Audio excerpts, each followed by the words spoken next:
আল্লাহ এবং তার রসুল সাল্লাল্লাহু আলাইহি ওয়াসাল্লামকে মুহাব্বত করা, ভালোবাসা প্রতিটি মুসলমানের অবশ্যই কর্তব্য। প্রত্যেকটি মুসলমানের ঈমানের অবিচ্ছেদ্য অংশ। এই ভালোবাসা শুধু মৌখিক বুলি আওড়ানোর নাম নয়, বরং পৃথিবীর যত ভালোবাসার ব্যক্তি ও বস্তু রয়েছে, সকল ব্যক্তি ও বস্তু থেকে যতক্ষণ পর্যন্ত আল্লাহ এবং তার রসুল সাল্লাল্লাহু আলাইহি ওয়াসাল্লামের ভালোবাসা অন্তরে না থাকবে, সর্বাধিক ভালোবাসা অন্তরে না থাকবে, ততক্ষণ পর্যন্ত কেউ প্রকৃত মুমিন হইতে পারবে না। এই সম্পর্কে আল্লাহ রাব্বুল আলামিন কুরআনুল কারীমের মধ্যে ইরশাদ ফরমান,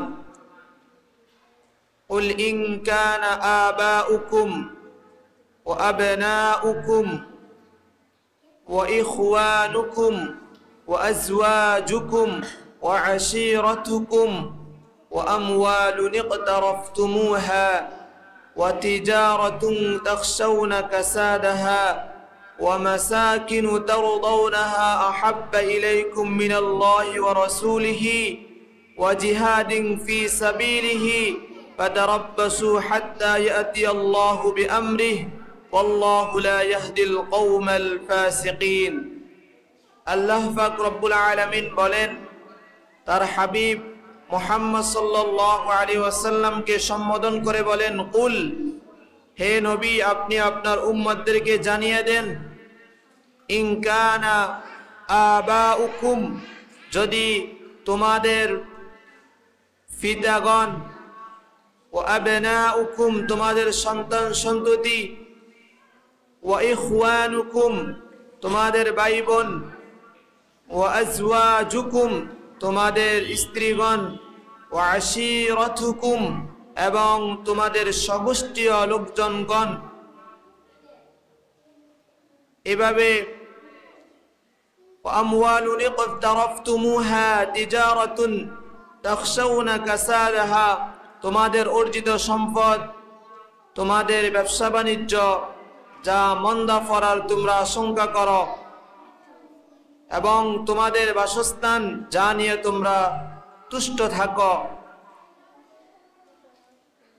এই সবগুলোর চেয়ে যতক্ষণ পর্যন্ত আল্লাহ এবং তার রসুল ও আল্লাহর রাস্তায় জিহাদ করা তোমাদের জন্য সর্বাধিক প্রিয় না হবে, ততক্ষণ পর্যন্ত তোমরা প্রকৃত মুমিন হইতে পারবে না।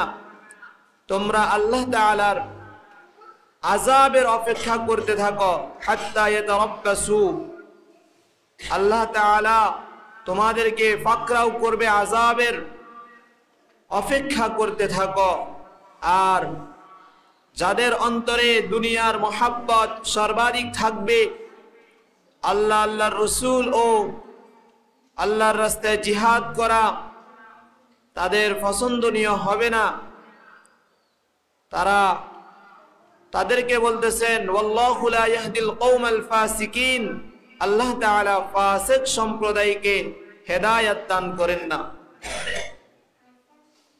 হাদিস শরীফের মধ্যে আল্লাহ রাসূল সাল্লাল্লাহু আলাইহি ওয়াসাল্লাম বলেন, লা ইউমিনু আহাদুকুম হাত্তা আকুনা হাব্বা ইলাইহি মিন ওয়ালিদিহি ওয়া ওয়ালাদিহি ওয়ান নাসি আজমাইন, তোমাদের কেউ ততক্ষণ পর্যন্ত প্রকৃত মুমিন হইতে পারবে না যতক্ষণ পর্যন্ত তোমাদের অন্তরে সর্বাধিক ভালোবাসা না থাকবে আমার প্রতি, আমি নবী মুহাম্মদের প্রতি, তোমাদের পিতামাতা এবং তোমাদের সন্তান সন্ততি ও পৃথিবীর সকল মানুষ থেকে, ততক্ষণ পর্যন্ত তোমরা প্রকৃত মুমিন হইতে পারবে না।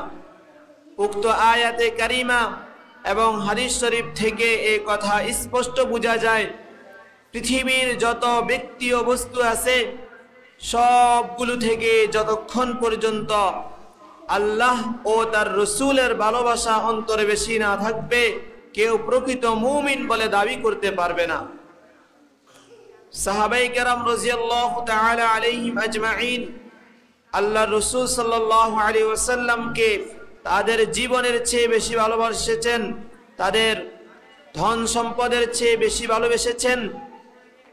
এমন এক কথাই হলো পৃথিবীর সকল ব্যক্তি ও বস্তু থেকে তারা আল্লাহ রসুল সাল্লাল্লাহু আলাইহি ওয়াসাল্লামকে সর্বাধিক ভালোবেসেছেন, যার নমুনা অতুলনীয়।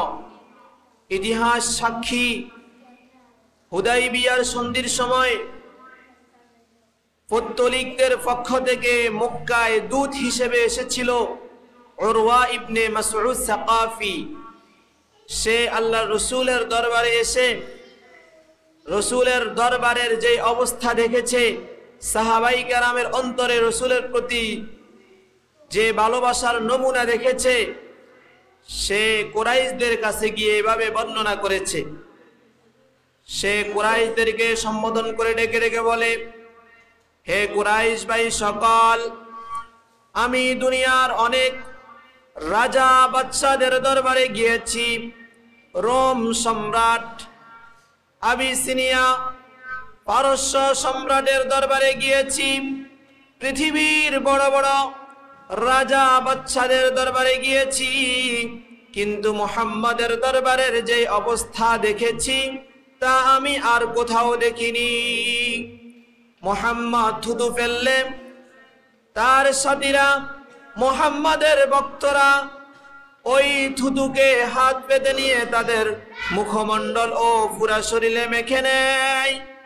মুহাম্মদ ওযু করলে মুহাম্মাদের ওযুর পানি অর্জনের জন্য তারা এমন প্রতিযোগিতা করে যেন তারা পরস্পর লড়াই করছে। মুহাম্মদ যখন তাদেরকে কোনো বিষয়ের আদেশ দেয়, তারা সেই আদেশ পালনে আগ্রহ প্রকাশ করে সচেষ্ট হয়ে যায়। মুহাম্মাদের দিকে তারা কখনো পূর্ণ দৃষ্টিতে তাকায় না। এই হলো সাহাবাই কেরামের অবস্থা। সাহাবাই কেরামের অন্তরে নবীর প্রতি কেমন ভালোবাসা ছিল, ইতিহাসের মধ্যে অনেক ঘটনা এভাবে লিপিবদ্ধ হয়েছে। একবার আল্লাহ রসুল সাল্লাল্লাহু আলাইহি ওয়াসাল্লাম মুবারক শরীরে সিঙ্গা লাগিয়েছেন, এতে কিছু রক্ত বের হয়েছিল। আল্লাহ রসুল সাল্লাল্লাহু আলাইহি ওয়াসাল্লাম হযরত আব্দুল্লাহ ইবনে জুবাইরকে বললেন, হে আব্দুল্লাহ ইবনে জুবাইর, রক্তগুলো নিয়ে যাও, এগুলো দাফন করে ফেলো। আব্দুল্লাহ ইবনে জুবাইর এই রক্তগুলো নিয়ে গেলেন। কিছুক্ষণ পরে রসুলের দরবারে যখন আসলেন, রসুল জিজ্ঞেস করলেন, আব্দুল্লাহ, রক্তগুলো কি করেছো? হযরত আব্দুল্লাহ ইবনে জুবাইর বলে, ইয়া রাসূলুল্লাহ, ইয়া হাবিবাল্লাহ, রক্তগুলো আমি পান করে ফেলেছি। এই কথা শোনার পরে আল্লাহর হাবিব বললেন, লান তামাসসাকান নার, যার শরীরে আমার রক্ত প্রবেশ করেছে ওই শরীরকে কখনো জাহান্নামের আগুন স্পর্শ করবে না। বলেন সুবহানাল্লাহ।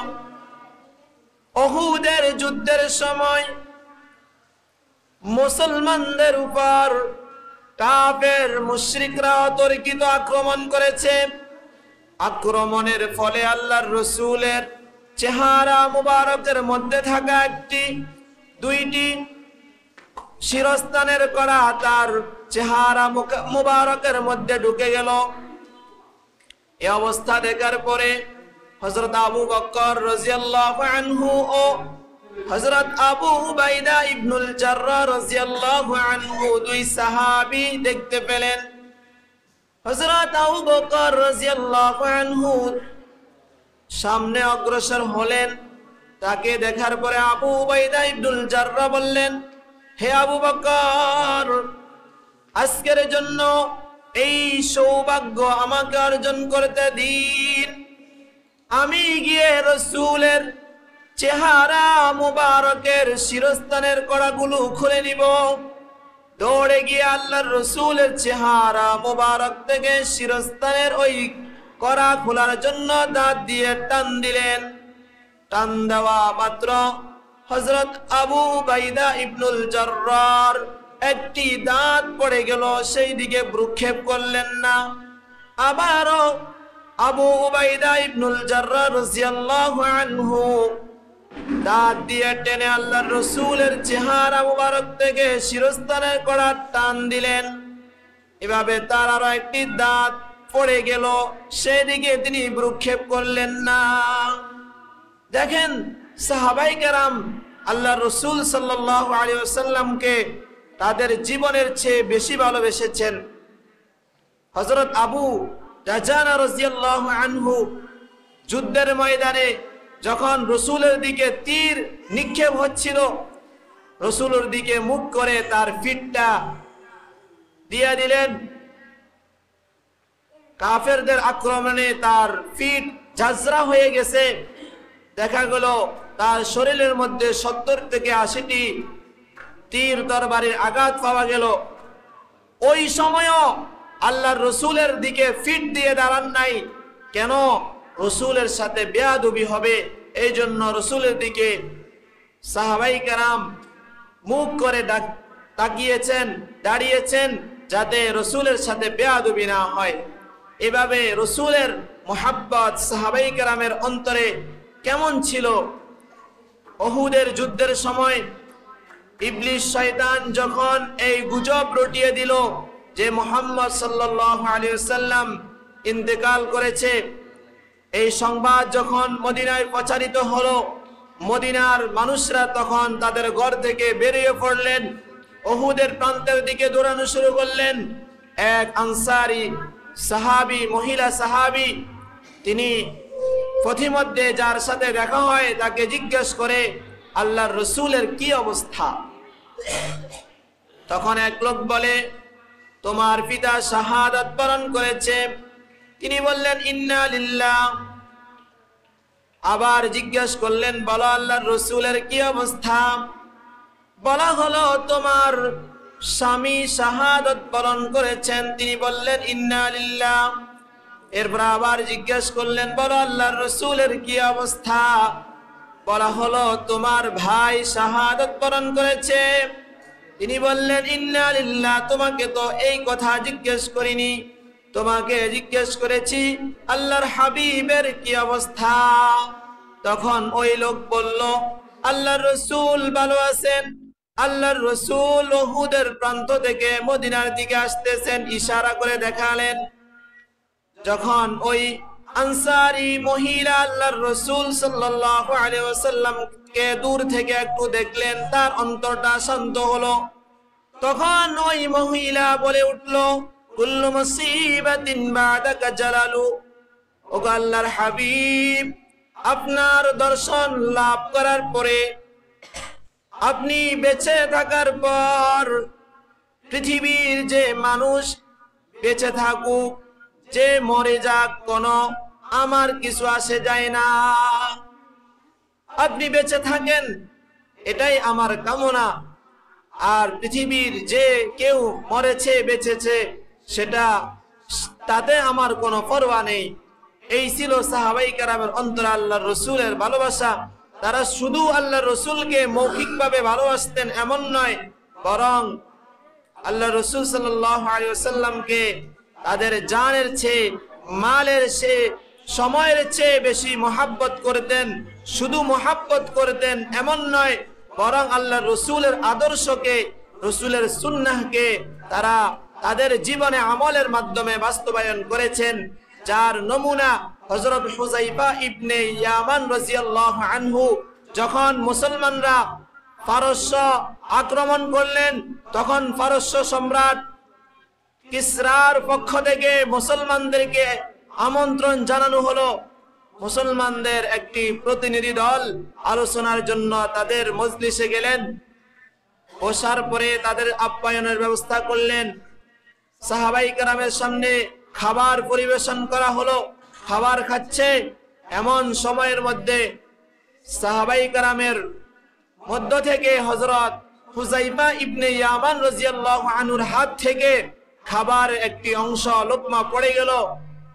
পড়ে যাওয়া মাত্র তার স্মরণ এসে গেল আল্লাহর রাসূলের সেই হাদিস। রাসূল সাল্লাল্লাহু আলাইহি ওয়াসাল্লাম বলেছেন, তোমাদের খাবারের কোনো অংশ যদি পড়ে যায় তখন তোমরা সেটা নষ্ট করো না, কেননা তা আল্লাহ প্রদত্ত রিজিক। তোমরা জানো না খাবারের কোন লোকমার মধ্যে বরকত রয়েছে, অতএব তোমরা তা উঠিয়ে সাফ করে খেয়ে ফেলো। এই হাদিসটা স্মরণ হওয়া মাত্র হযরত হুযায়ফা ইবনে ইয়ামান আল্লাহ রাসূল সাল্লাল্লাহু আলাইহি ওয়াসাল্লামের হাদিসের উপর আমল করার জন্য হাত বাড়িয়ে দিলেন। তার সাথে উপবিষ্ট এক সাহাবী হালকা হাত দিয়ে আঘাত দিয়ে বলল, কি করছো? এটা তো পারস্য সম্রাটের রাজদরবার, এখানে যদি তুমি পড়ে যাওয়া খাবারকে উঠিয়ে খাও তাহলে আমাদের সম্মান কমে যাবে, আমাদেরকে অসামাজিক বলবে। অতএব আজকের জন্য অন্তত এই সুন্নাহকে বর্জন করো। তখন আল্লাহর রাসূলের এই সাহাবী হযরত হুযায়ফা ইবনে ইয়ামান রাদিয়াল্লাহু আনহু যেই কথা বলেছেন তা ইতিহাসের পাতায় স্বর্ণাক্ষরে লিপিবদ্ধ। তিনি বলেছেন, আতরুকু সুন্নাত হাবিবি সাল্লাল্লাহু আলাইহি ওয়াসাল্লাম লিহাউলাইল হুমাকা। আমি কি এই সমস্ত আহমকদের জন্য, দুনিয়াদারদের জন্য আমার হাবিবের সুন্নাহকে বর্জন করব? না না, এটা আমার পক্ষে সম্ভব নয়। তারা দুনিয়াদার হইতে পারে, তারা রাজা হতে পারে, কিন্তু আল্লাহর হাবিবের মোহাব্বত আমার অন্তরে আছে, আল্লাহর রসুলের সুন্নাহকে আমি বর্জন করতে পারবো না। আজকে আপনি আল্লাহর রসুলের কত সুন্নতকে আমরা বর্জন করি, সুন্নত অনুযায়ী চলি না, আমল করি না। কেন? আমাদেরকে মানুষ অসামাজিক বলবে, টুপি পরলে মানুষ আমাদেরকে মৌলবাদী বলবে, আমাদেরকে ধর্মান্ধ বলবে, আমাদেরকে নিয়ে ঠাট্টা করবে। এভাবে যদি আমি সুন্নতি পোশাক পরি, দাড়ি রাখি, আমার মেয়েকে উচ্চ পরিবারে বিবাহ দিতে পারবো না, এই আশঙ্কায় মানুষকে খুশি করার উদ্দেশ্যে আমরা আল্লাহ রাসূল সাল্লাল্লাহু আলাইহি ওয়াসাল্লামের সুন্নাহকে বর্জন করেছি। এভাবে আমাদের মাথা থেকে পা পর্যন্ত পুরা শরীর আমরা ইহুদি খ্রিস্টানদের কালচারে সুন্দর করেছি, তাদেরকে খুশি করার জন্য আমরা তাদের গোলাম বনে গেছি। অথচ তাদের যতই গোলাম হই, তাদের অনুসরণ যতই করি না কেন, তারা কখনো আমাদের বন্ধু হবে না। যেটা আল্লাহ পাক রব্বুল আলামিন বলেছেন, ওয়ালান তারদা আনকাল ইয়াহুদ ওয়ালান নাসারা হাত্তা তাত্তাবিআ মিল্লাতাহুম।